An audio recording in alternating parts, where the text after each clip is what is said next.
I just signed the closing paperwork for grandmother's orchard, so you have exactly 48 hours to pack up your legal books and clear out of the main house. My younger brother Julian's voice boomed through the phone speaker, oozing with unearned arrogance. It had been barely 3 weeks since our grandmother, Clara, had passed away at the age of 88, leaving behind a historic 30-acre apple orchard that had been in our family for 4 generations. Julian hadn't visited her once during her final 2 years in hospice, yet here he was, celebrating the liquidation of her life's work before the soil on her grave had even fully settled. He assumed that as the only male heir, the land automatically belonged to him to sell to the highest-bidding luxury condominium developer. My name is Maya. I am 36 years old and work as a senior real estate and contract attorney. My entire career is built on analyzing property laws, scanning micro-details in titles, and ensuring that contracts are legally bulletproof. Because of my sharp, no-nonsense personality, my mother and Julian had long branded me as cold and calculating.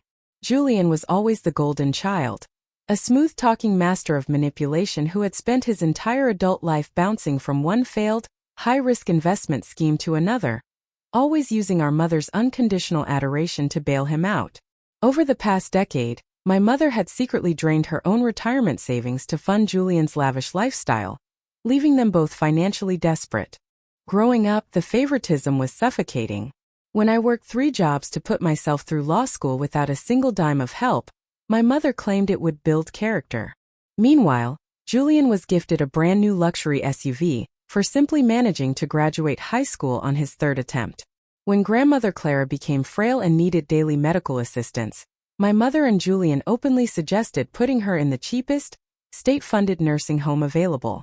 Disgusted by their callousness, I quietly took grandmother into my own home, converted my study into a medical suite, and personally covered her specialized healthcare costs for 2 years.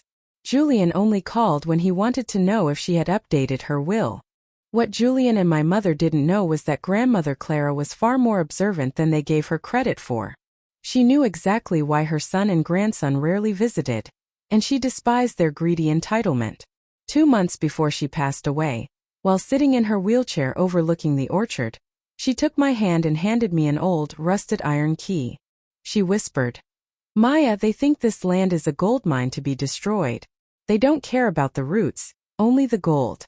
Go to the antique desk in the orchard cottage. The double-bottom drawer holds the only document that matters." At the time I thought she was just being sentimental, but hearing Julian's smug voice on the phone, I realized it was time to open that drawer. I drove out to the orchard cottage that very afternoon.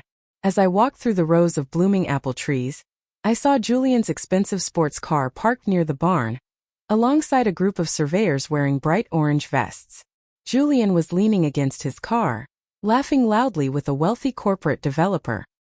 He saw me approaching and smirked, waving a signed copy of a preliminary purchase agreement. "Too late to protest, sis," he called out. "The developer just wired a non-refundable $250,000 earnest money deposit into my account. Mom and I are moving to Miami. You can keep grandmother's old rocking chair if you want." I didn't say a word. I simply walked past him into the cottage and unlocked the desk. Deep inside the hidden double-bottom drawer of the antique desk, wrapped in protective oilcloth, lay the original land deed from 1954, alongside a certified property transfer agreement dated exactly 1 year ago. As a real estate lawyer, my eyes instantly scanned the crucial clauses. My breath caught in my throat.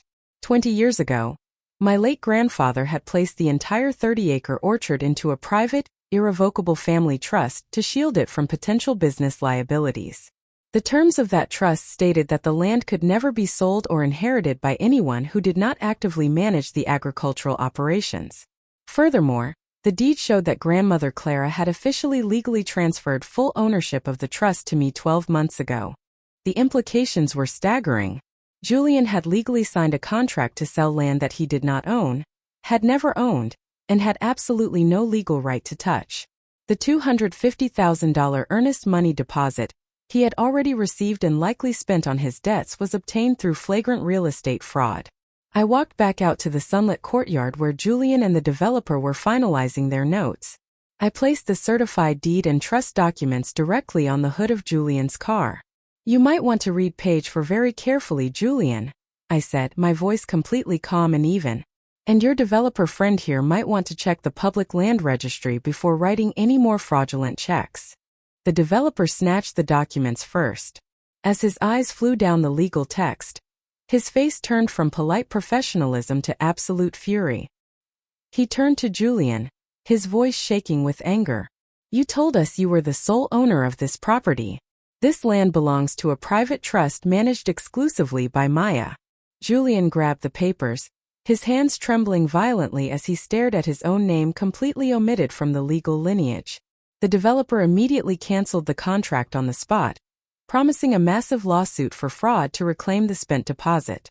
Julian dropped to his knees on the gravel, completely ruined, realizing his greed had finally trapped him in a legal nightmare from which our mother could never bail him out. The historic family orchard was safe, and justice had finally been served.